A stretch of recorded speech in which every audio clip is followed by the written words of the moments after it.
Is this thing on? Yep, looks like it. All right, so we're going to do something a little different. As usual, I like to do something different. If I do something different every single time, isn't that just kind of standard practice? That doesn't, it stops being different. I should just do the same thing for a while. I don't know. Anyway, here's what we're doing tonight. Tonight's subject, mysterious lights. And what we're going to do is I'm going to bring up a document. This one's from around 1953-ish, I believe. Something like that. It's old. It's legit. It's a proper declassified document.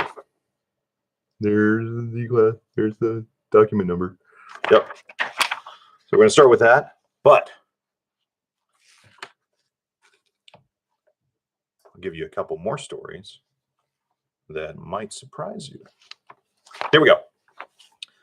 Document number, as you saw, Charlie 00015379, memorandum for the record, interview with redacted. Yeah. The following is a report of an interview. Redacted.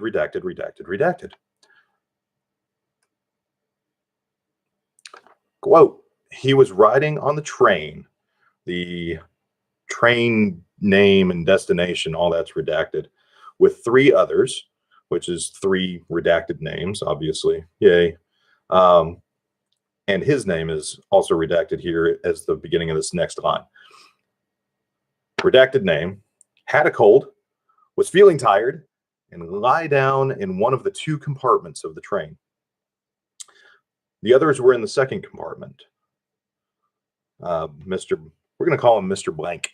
Mr. Blank had the lights out. He noticed what appeared to be a yellow spot on the window. This is very similar to the other train story we heard near Russia. Looking closer, he saw it was outside and seemed to be a greenish yellow ball, which was ascending rapidly.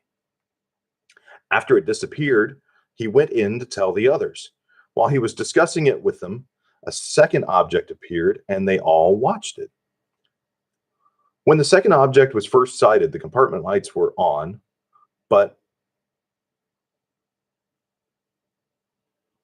then were switched off. Sorry, hard to read.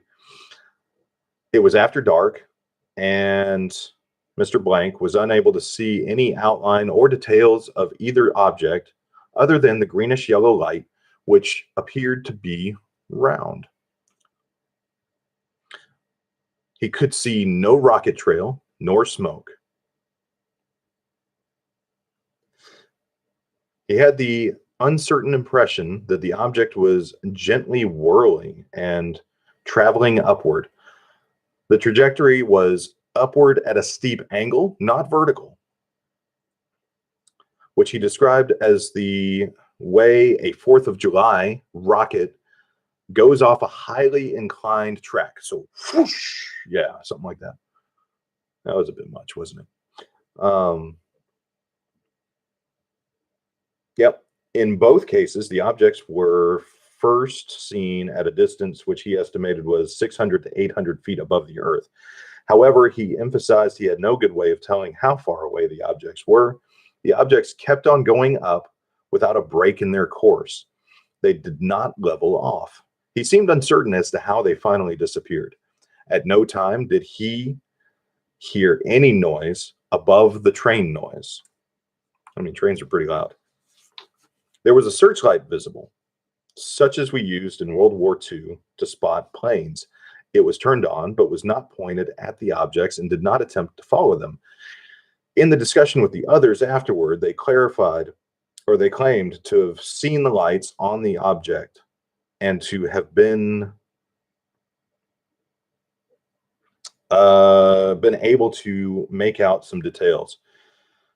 One of the guys named here, Mr. Blank 2, remarked that their eyes were better than Mr. Blank's, for he could see only the round yellow light. The other said the objects went over the train. Mr. Blank stated, or Mr. Blank 2 stated that after he was back in his, no, it's actually Mr. Blank.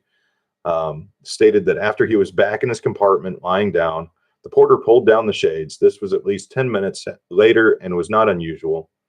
Mr. Blank stated that he preferred to ride the train, taking it whenever possible. There was nothing unusual about him using the train on this trip. He did not feel Blank or trying to conceal anything from him in the region. So talking about the different country that he was going through. He did not see anything to indicate the presence of a big Air Force base in this region. Elsewhere, he passed several air bases, and no attempt was made to conceal them from him. Mr. Blank has never seen a jet airplane take off at night. If these objects were jet planes, they climbed surprisingly rapidly. End of story. Yeah, shorter than usual, isn't it? Oh, it's okay, because I know what you're thinking. Chase, you keep reading all these documents that are just so old, and clearly people just didn't know what they were talking about back then. And there's no way that anybody in their right mind in a modern day and age would ever claim to see such ridiculousness. It is ridiculous. Except just last week in Newsweek, Richmond Miambo of Chipinge, Zimbabwe. Quote, I was traveling home on my motorbike at around 9 a.m. when I witnessed a strange light traveling in the sky. I tried to concentrate on riding, but what made me fall was the sound that followed after the light. I then fell off the bike due to panic. I thought I was dying. Don't be around explosions when they go off then, dude. He also claims to have seen the UFO itself. The object looked like a rocket with fire on its back. A rocket with fire on its back. I think we've heard some descriptions like that. So a cylinder, fire on its back. Let's see, what else? He did end up injuring his leg and was sent to the hospital to recover.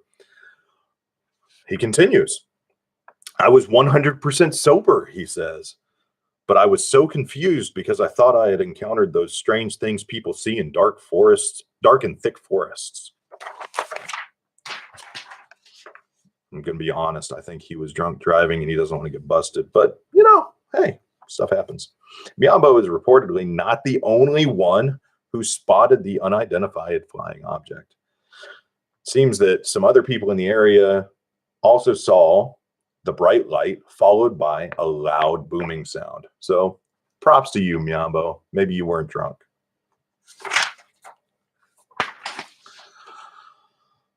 Furthermore, people checked with the FAA.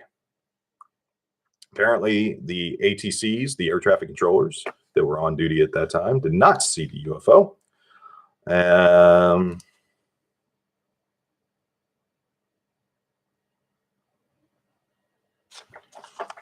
I might need that page back. Nah. Apparently, a pilot who was nearby also saw. It was one of the people that witnessed it. Sorry, I'm putting the pieces together here because this part of the article wasn't very well written, Newsweek. Anyway, it was still written better than a lot of other garbage I've read. So the ATCs that were on duty didn't see the UFO. Apparently, a pilot who saw it described it as a long cylindrical object that almost looked like a cruise missile. Long cylinder, yet again. So that's it for that one. But Chase, that's Newsweek. This is Zimbabwe. They believe all kinds of things in other countries. What about here, Chase? What about in the US? Well, I am so glad you asked, because guess what? Oh, hey, we've got somebody on here too. Hello. Look, it's not typing. There it goes. Live chats. Always so fun. Oh, Chase, don't you have anything that I would know where in the world you're talking about, because where is Chipinge, Zimbabwe? I don't know, somewhere in Zimbabwe, not here. So, yeah, glad you asked. Here we go. From Forbes magazine, no less. This encounter took place on Sunday, February 21st, 2021. So, yeah, just about a month and 10 days ago. Well, not quite. At least of this recording. So this is in Forbes magazine. It was an article written by Suzanne Rowan Kelleher. I love that this was in the travel section of Forbes. Let's see here. There was a radio transmission that got intercepted by a guy named Steve Douglas. Now, how he intercepted this radio transmission on an airplane is totally beyond me. He said it was an accident. He was actually trying to intercept radio transmissions for another airplane. That doesn't sound sketchy at all.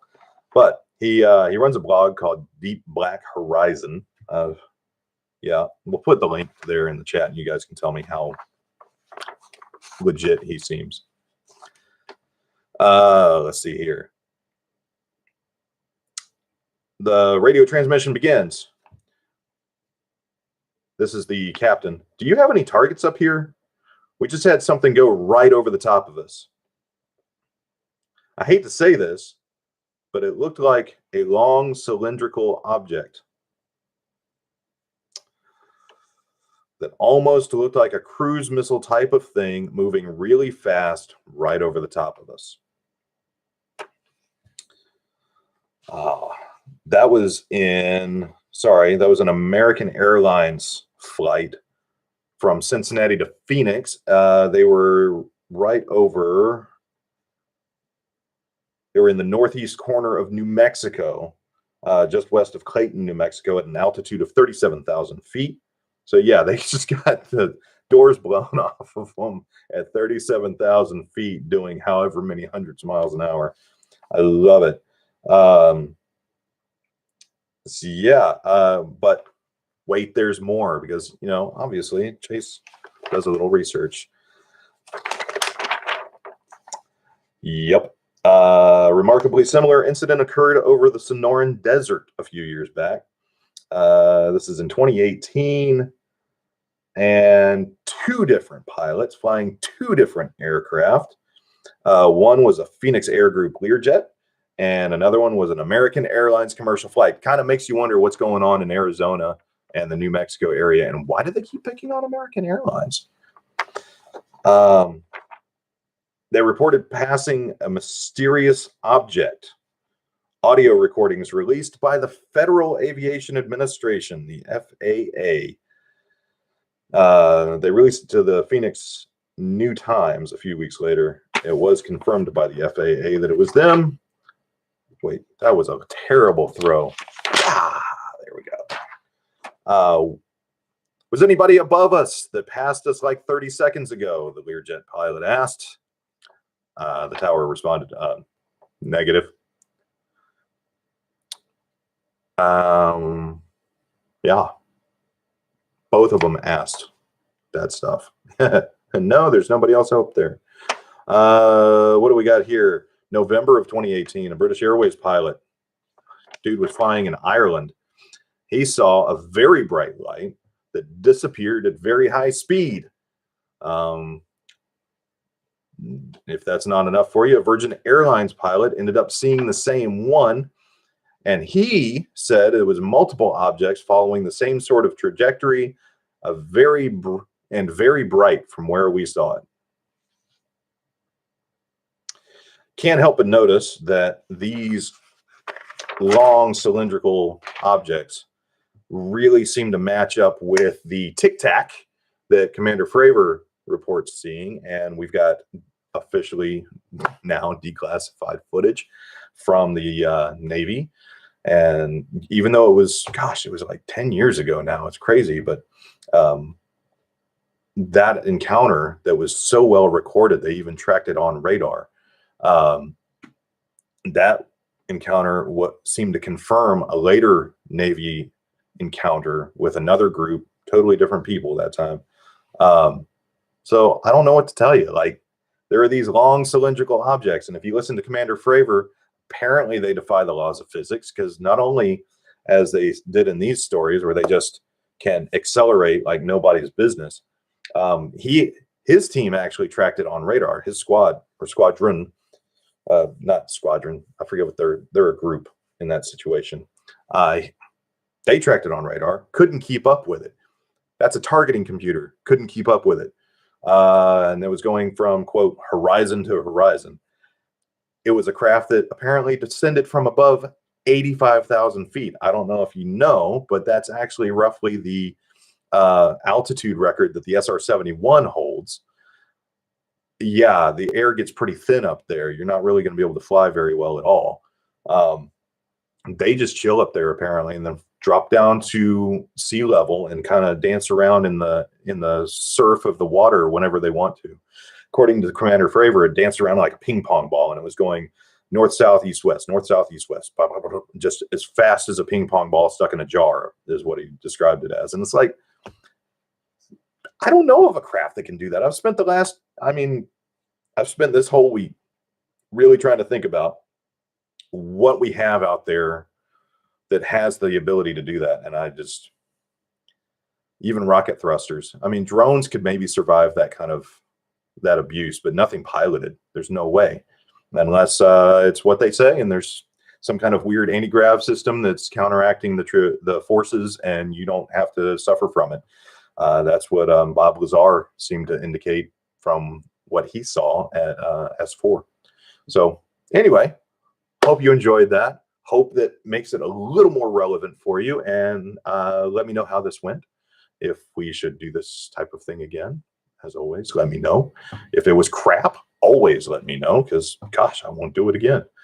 Thank you so much for watching. Thanks for listening. Have a good night.